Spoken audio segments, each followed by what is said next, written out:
My boyfriend is back to not reciprocating in sex pleasure regardless of us having spoken about it extensively. My name is Kate, and I'm 22. My boyfriend, Alex, is 24. Our relationship is pretty great for the most part. We communicate well, spend quality time together, and have a strong emotional connection. But when it comes to our sex life, things have been rocky, to say the least. When Alex and I first started being sexually intimate, it was exciting and new. I remember the first time I gave him a blowjob. He seemed to be in absolute ecstasy. His moans, the way his body responded to my touch, it all made me feel like I was doing something really special for him.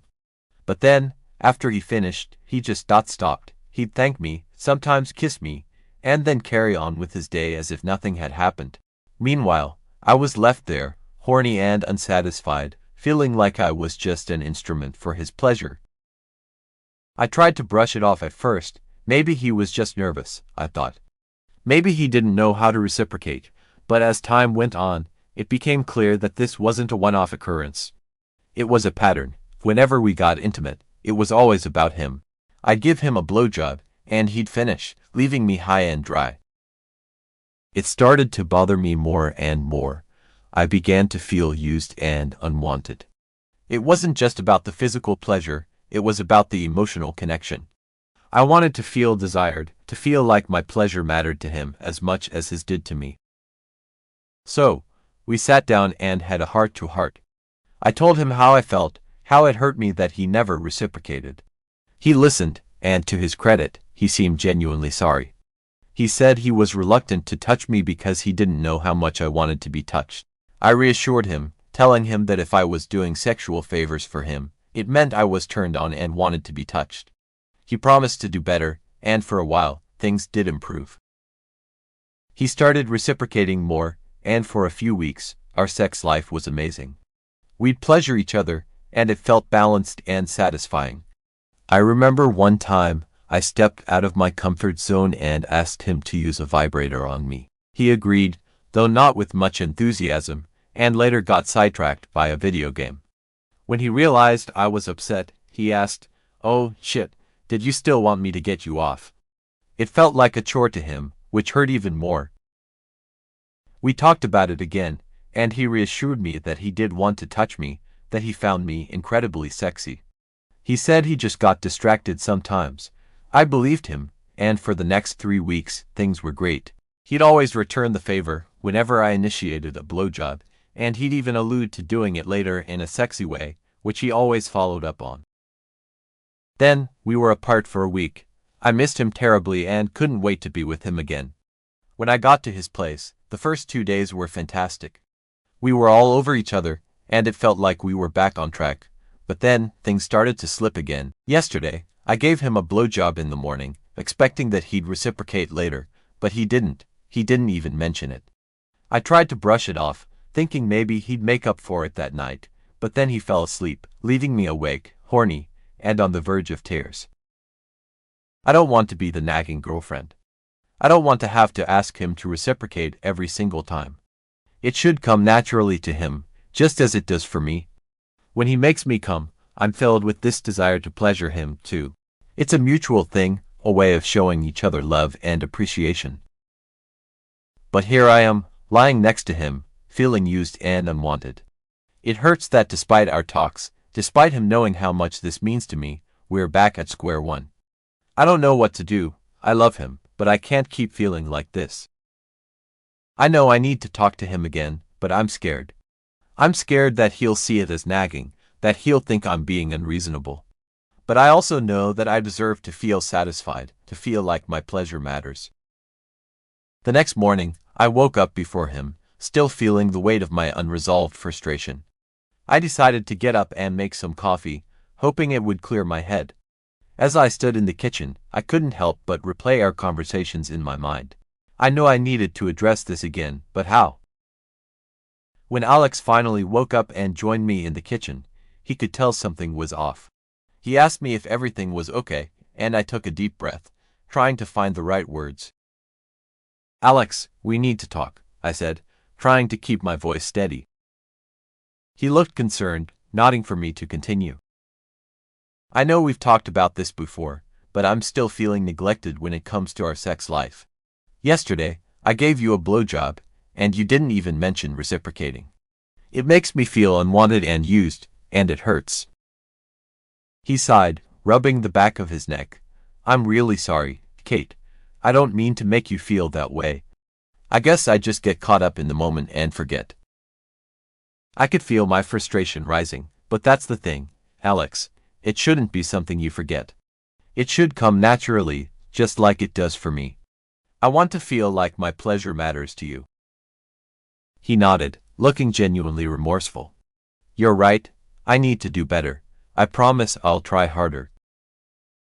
We hugged, and I felt a little better, but I couldn't shake the feeling that this was a conversation we'd had too many times before. I wanted to believe him, but I also knew that actions speak louder than words. For the next few days, things improved again. Alex was more attentive, making sure to reciprocate and even initiating more. But I couldn't help but feel like I was walking on eggshells, waiting for the next time he'd slip up. One night, as we were lying in bed, I decided to be completely honest with him. "Alex, I appreciate that you're trying, but I need to know if this is something you truly want to do, or if you're just doing it because I asked." He looked at me, his expression serious. "Kate, I love you. I want to make you happy in every way, including sexually. I'm sorry if I've made you feel otherwise. I'll keep working on it, I promise." His words were sincere, and I wanted to believe him. But I also knew that trust had to be rebuilt, and that would take time. Over the next few months, we worked on our relationship, both in and out of the bedroom. We communicated more openly about our desires and needs, and I started to feel more confident that Alex was truly making an effort. It wasn't always perfect, and there were still times when I felt neglected. But we continued to talk about it, to work through it together. I learned to speak up for myself, to express my needs without feeling guilty or like I was nagging. And Alex learned to be more attentive, to prioritize my pleasure as much as his own. Our relationship grew stronger as a result. We became more connected, more in tune with each other's needs and desires. It wasn't easy, but it was worth it. Looking back, I'm glad I had those difficult conversations with Alex. They weren't easy, and they didn't always go smoothly, but they were necessary. They helped us grow as a couple, to become more understanding and supportive of each other.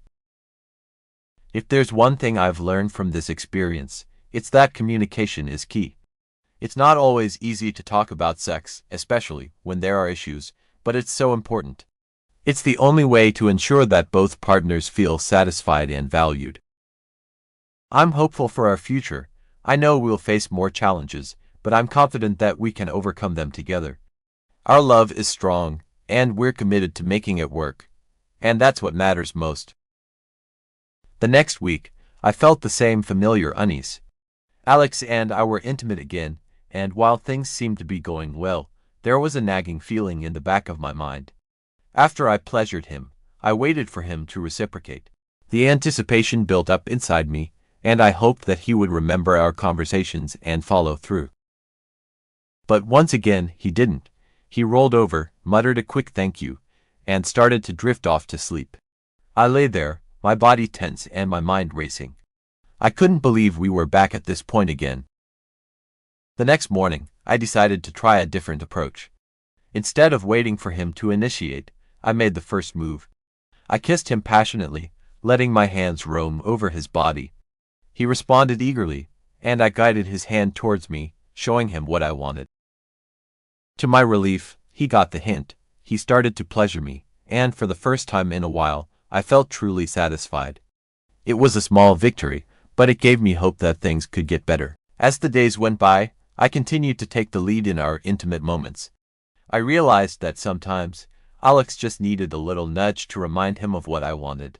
It was a delicate balance, though I didn't want to always have to guide him, but I also didn't want to feel neglected. I hoped that by showing him what I needed, he'd start to understand and take more initiative himself.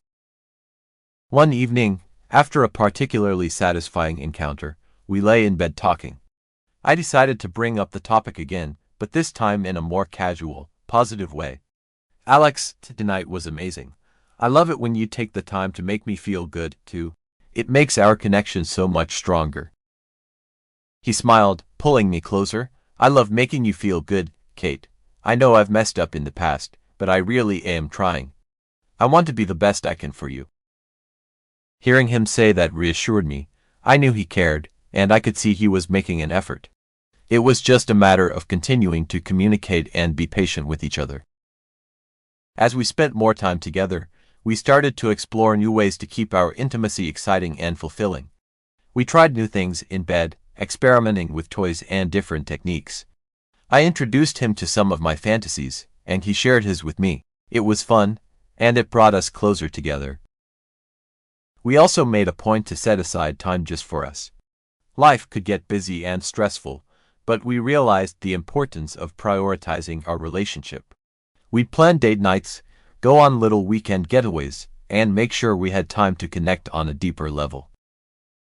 One memorable weekend, we rented a cabin in the mountains. It was secluded and peaceful, the perfect escape from our everyday lives. We spent our days hiking, exploring the beautiful scenery, and our nights wrapped up in each other.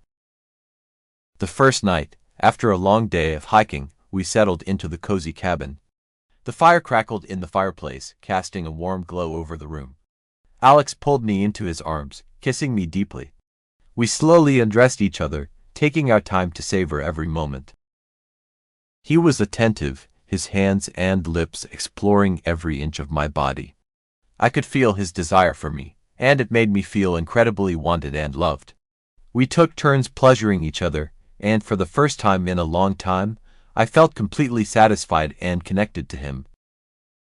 As we lay there, tangled up in each other, I realized how far we had come. It hadn't been easy, and there were still challenges, but we were working through them together. Our love and commitment to each other were stronger than ever. Back at home, we continued to make an effort to keep the spark alive. We'd surprise each other with little gestures, like leaving love notes or planning surprise dates. It was the small things that made a big difference, and it reminded us of why we fell in love in the first place. One day, I decided to surprise Alex with a romantic dinner. I cooked his favorite meal, set the table with candles, and put on some soft music. When he walked through the door, his eyes lit up with surprise and appreciation. "Wow, this looks amazing, Kate," he said, pulling me into a hug. "You didn't have to do all this." "I wanted to," I replied, smiling up at him. "You deserve it." We enjoyed the meal, talking and laughing, reminiscing about our favorite memories together. After dinner, we moved to the living room, where we cuddled on the couch, watching the flickering flames in the fireplace.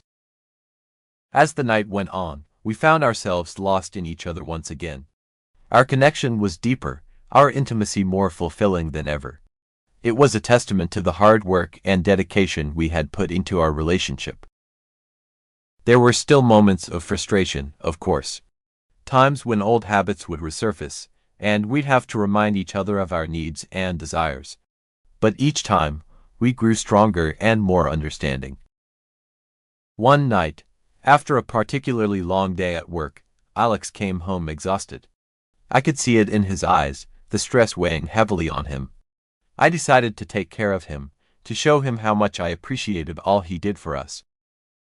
I ran a hot bath, filled with soothing bubbles, and led him to the bathroom. He looked surprised but grateful.